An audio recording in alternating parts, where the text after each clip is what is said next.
معروف صحافی اور تجزیہ نگار زاہد حسین نے کہا ہے کہ امریکہ اگر دوبارہ سے ایران پر حملہ آور ہوتا ہے تو اس کے اثرات پاکستان پر براہ راست مرتب ہوں گے۔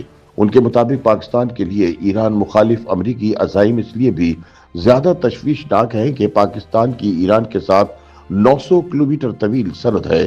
تاہم ان کے مطابق امریکہ کے لیے ایران کو زیر کرنا اتنا آسان نہیں ہوگا۔ انگریزی روزنامہ ڈان کے لیے اپنے سیاسی تجزیے میں زاہد حسین کہتے ہیں کہ پاکستان ایران میں امریکی فوجی مداخلت کے اثرات سے خود کو الگ نہیں کر سکتا۔ وجہ یہ ہے کہ اگر خطے میں جنگ بھڑکی تو اس کے براہ راست سیکورٹی، معاشی اور سفارتی اثرات پاکستان پر مرتب ہوں گے۔ ایران اس وقت ممکنہ امریکی فوجی مداخلت کے خطرے سے دوچار ہے، کیونکہ ملک بھر میں جاری مہنگائی اور معاشی بدحالی کے خلاف احتجاجی مظاہروں نے ریاستی نظام کو مفلوج کر کے رکھ دیا ہے۔ ان کے مطابق امریکہ ان مظاہروں سے فائدہ اٹھاتے ہوئے ایک مرتبہ پھر ایران پر حملہ آور ہونے اور اس کی تیل کی تنصیبات پر قبضہ کرنے کا منصوبہ بنا چکا ہے۔ تاہم حملے کی صورت میں ایران امریکہ کے لیے ترنے والا ثابت نہیں ہوگا۔ زاہد حسین لکھتے ہیں کہ ایران کو انقلاب کے بعد تقریباً 5 دہائیوں میں سب سے سنگین داخلی اور خارجی چیلنج کا سامنا ہے۔ حالیہ احتجاجی مظاہرے جو ابتدا میں بگڑتی ہوئی معاشی صورتحال، کرنسی کی شدید قدر میں کمی اور بڑھتی ہوئی مہنگائی کے خلاف شروع ہوئے تھے، اب ملک گیر اور پرتشدد صورتحال اختیار کر چکے ہیں۔ یہ احتجاج سب سے پہلے تہران میں تاجروں نے شروع کیے، جن میں بعض ازاں طلباء اور دیگر طبقات بھی شامل ہو گئے۔ ان مظاہروں نے امریکی صدر ڈونلڈ ٹرمپ کو کھل کر مداخلت کی دھمکیاں دینے کا موقع فراہم کیا۔ ٹرمپ نے اندیا دیا کہ اگر ایرانی حکومت نے مظاہرین کے خلاف سخت کارروائی کی تو امریکہ ایرانی عوام کو بچانے کے لیے فوجی اقدام کر سکتا ہے۔ ٹرمپ نے اپنے سوشل میڈیا پلیٹ فارم پر لکھا کہ ایران شاید پہلے سے کہیں زیادہ آزادی کے قریب ہے اور امریکہ مدد کے لیے تیار کھڑا ہے۔ مبصرین کے مطابق ان بیانات نے احتجاجی تحریک کو مزید ہوا دی۔ دوسری جانب اسرائیل نے بھی ایران میں حکومت کی تبدیلی کے لیے اپنی مہم تیز کر دی ہے، جس سے خطے میں ایک نہایت خطرناک جغرافیائی اور سیاسی صورتحال جنم لے چکی ہے۔ ایران نے واضح الفاظ میں خبردار کیا کہ کسی بھی امریکی فوجی مداخلت کی صورت میں خطے میں موجود امریکی فوجی اڈے اور بحری راستے اس کے جائز اہداف ہوں گے۔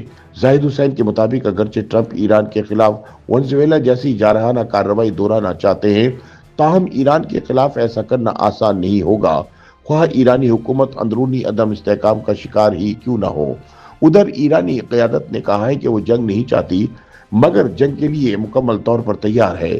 ایرانی وزیر خارجہ کے مطابق ایران پہلے سے کہیں زیادہ دفاعی تیاری رکھتا ہے، لیکن زاہد حسین کے مطابق ایران کی معاشی اور عسکری پوزیشن اسرائیل کے ساتھ حالیہ 12 روزہ جنگ اور گزشتہ برس امریکی بمباری میں جوہری تنصیبات کو نشانہ بنائے جانے کے بعد خاصی کمزور ہو چکی ہے۔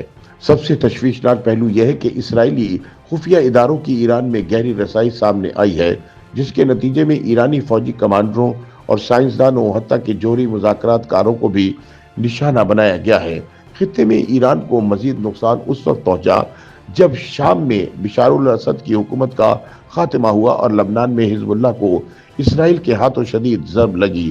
ان عوامل نے ایران کی علاقائی طاقت کو کمزور کر دیا ہے۔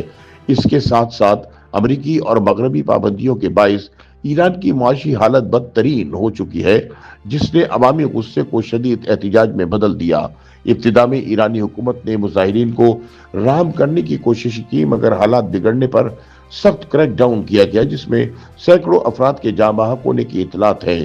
حکومت نے ملک کو بیرونی دنیا سے کاٹتے ہوئے تقریباً مکمل انٹرنیٹ بندش بھی نافذ کر دی ہے۔ زاہد حسین کہتے ہیں کہ اس صورتحال میں سابق شاہ ایران رضا پہلوی کے بیٹے کو متبادل قیادت کے طور پر پیش کرنے کی کوششیں بھی کی جا رہی ہیں۔ وہ امریکہ میں جلا وطنی کی زندگی گزار رہے ہیں اور ویڈیو پیغامات کے ذریعے مظاہرین کی حوصلہ افزائی کر رہے ہیں۔ تاہم ایرانی عوام کی اکثریت بادشاہت کی واپسی کے تصور کو قبول کرنے کے لیے تیار نہیں۔ امریکی میڈیا کے مطابق صدر ٹرمپ کو ایران کے خلاف نئے فوجی حملوں کے آپشنز پر بریفنگ دی جا چکی ہے اور وہ خود کہہ چکے ہیں کہ ہم اس معاملے کو بہت سنجیدگی سے دیکھ رہے ہیں اور مضبوط آپشنز پر غور ہو رہا ہے۔ تاہم سیاسی مبصرین کے مطابق امریکی فوجی کارروائی ایرانی عوام کو بیرونی مداخلت کے خلاف دوبارہ متحد کر سکتی ہے، جس کا مظاہرہ حالیہ دنوں میں تہران اور دیگر شہروں میں حکومت کے حق میں ہونے والے